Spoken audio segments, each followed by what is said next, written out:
পোড়ামুখ হনুমানের জাত বানর কোথাকার, ভালো শাড়ি ভালো গহনা না দিতে পারলে আমাকে বিয়ে করেছিস কেন? হ্যাঁ বউ, ও বউ, তোমার কাছে কি শাড়ি গহনা নাই? আমার কোনো মূল্য নাই। স্বামীকে কি এভাবে কেউ জোরে লাথি দেয় নাকি? কোমরের হাড় ভেঙে যে টুকরো টুকরো হয়ে গেল গো। হ্যাঁ হ্যাঁ, আমার শাড়ি গহনাই সব বাক্টু স্বামী আমার। তুই যদি মোটা তাদের শাড়ি 7 ভরি সোনার হার না এনে দিতে পারিস, তবে তোর ওই পিছনের লেজ পিস পিস করে কাটবো আমি। আর তুই সারা জীবন লেজ কাটা বানর হয়ে ঘুরবি, বুঝেছিস? যা বেটা যা, আমার চোখের সামনে থেকে চলে যা বলছি।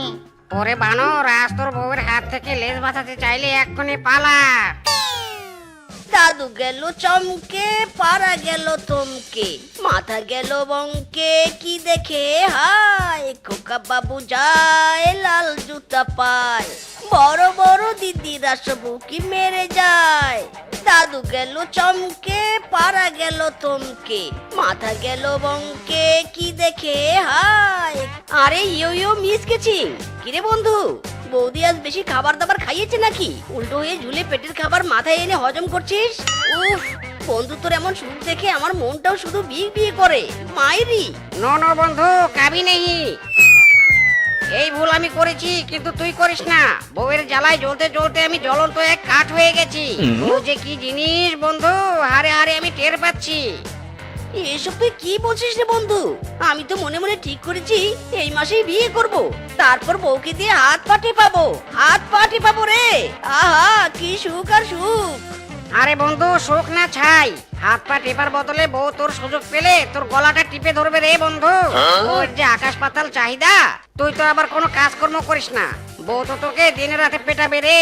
এই যে দেখ আমাকে, কিছুক্ষণ আগে এই বউয়ের লাথি খেয়ে এসেছি। বলিস কি রে বন্ধু, তুই তো আমাকে টেনশনে ফেলে দিলি। বিয়ে করতে গেলে বুঝি সত্যি কাজকর্ম করতে হয়? শুধু কাজকর্ম নয় রে বন্ধু, হাড়ি পাতিল পরিষ্কার করতে হয়। যাই বাড়িতে গিয়ে ঘর মোছার কাজ শুরু করে দেই, না হলে বউ আরো মারবে। ওরে বাবা রে, বন্ধু কি মারাত্মক কথা বলে গেল রে। না না, আমি কেন ভয় পাচ্ছি? আমি যদি এমন 420 বাদ দিয়ে কাজকর্ম করি, বিয়ের পর তো তাহলে আর বউ মারবে না। হ্যাঁ, আমি কাজ করতে বের হই। মাইরি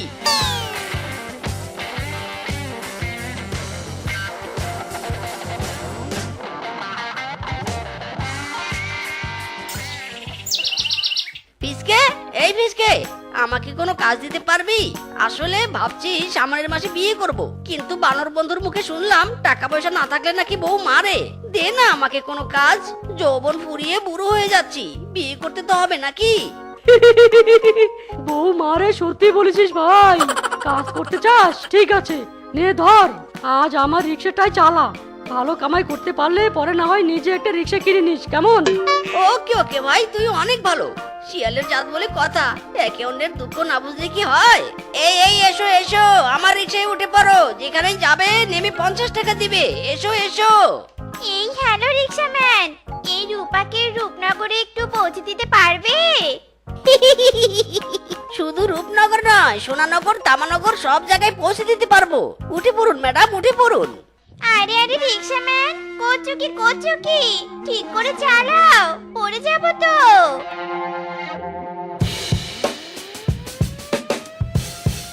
আরে ম্যাডাম, রিক্সার ব্রেকটা খুঁজে পাচ্ছি না, মনে হয় ব্রেক ফেল করেছে। এই রিক্সা থাম থাম। আরে আরে আরে আরে আরে আরে আরে হায় হায় রে, কোন মরা রিক্সায় চড়েছি, আমাকে পুকুরের জলে ফেলে দিল গো, ফেলে দিল। আরে ম্যাডাম, আপনার কান্না থামান তো, আমার রিক্সা ডুবে গেছে। সেই শোকে আমি বাঁচি না, আর উনি ভ্যা ভ্যা করে কাঁদছে।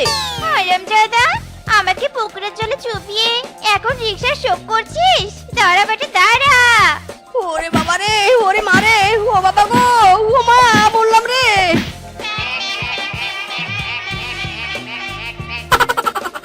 আরামজাদা হাসেরা, আমি এদিকে মার খেয়ে তপ্ত হয়ে গেলাম, আর তোরা হাসছিস। তোদের এবার ধরে ধরে আমি বাজারে বিক্রি করে দিব রে। দাঁড়া।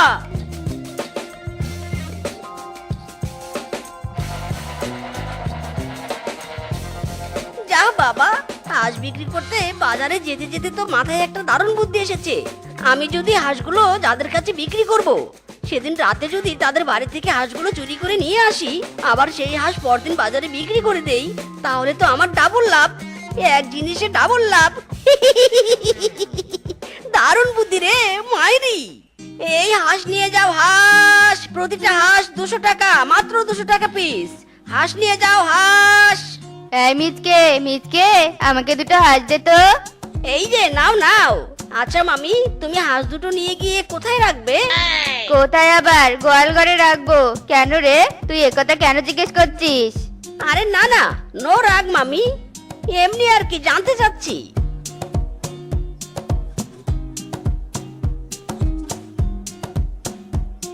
বাহ মিসকে, হাঁসগুলো তো বেশ মোটা তাজা। দে তো আমাকে 2টা হাঁস দে।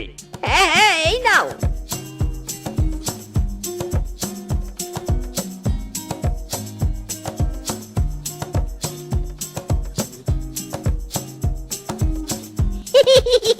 আজ বিক্রি করে বেশ লাভ হয়েছে। যাই, এবার পরবর্তী প্ল্যানটা কাজে লাগাই।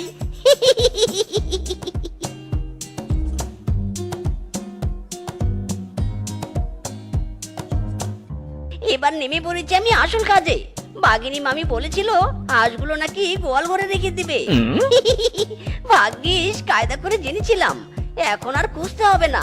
হাঁস চুরি করা সহজ হয়ে গেল।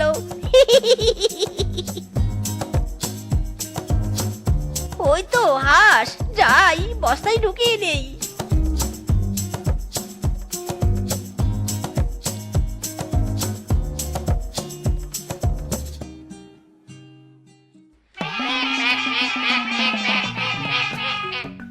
আরে আরে হাঁসের দল, চুপ কর চুপ কর, চিৎকার করিস না রে।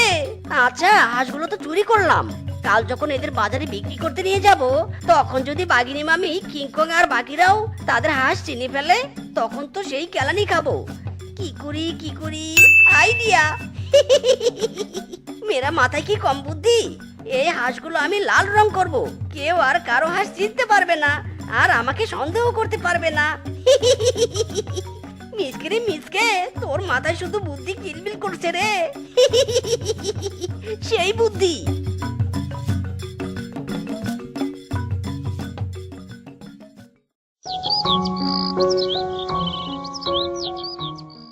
এই নিয়ে যাও নিয়ে যাও, লাল হাঁস নিয়ে যাও, মাত্র 500 টাকা, মাত্র 500 টাকা পিস। লাল হাঁস নিয়ে যাও নিয়ে যাও। আরে মিচকে, তোর কাছ থেকে যে হাঁসগুলো কিনেছিলুম, তার রাত হতে না হতে চুরি হয়ে গেছে। বনে তো মনে হয় হাঁস চোরের আগমন ঘটেছে রে।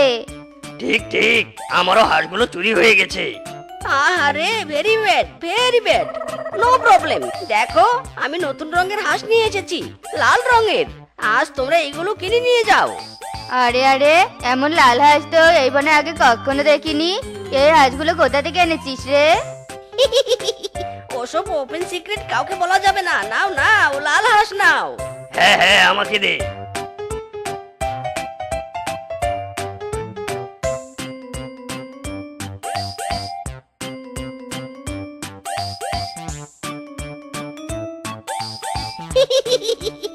ডাবল লাভ রে, ডাবল লাভ।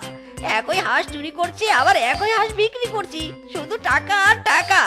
যাক, টাকা গোনা শেষ হয়েছে, এবার আবার চুরির কাজে নেমে পড়ি।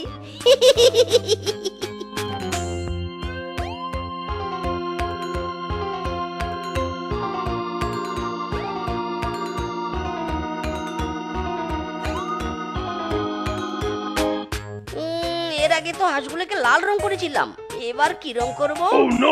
আরে শালা, পা পড়ার আর জায়গা পেল না। শেষে কিনা এই পায়খানায় পা পড়লো। দূর দূর, ইরি মাইরি।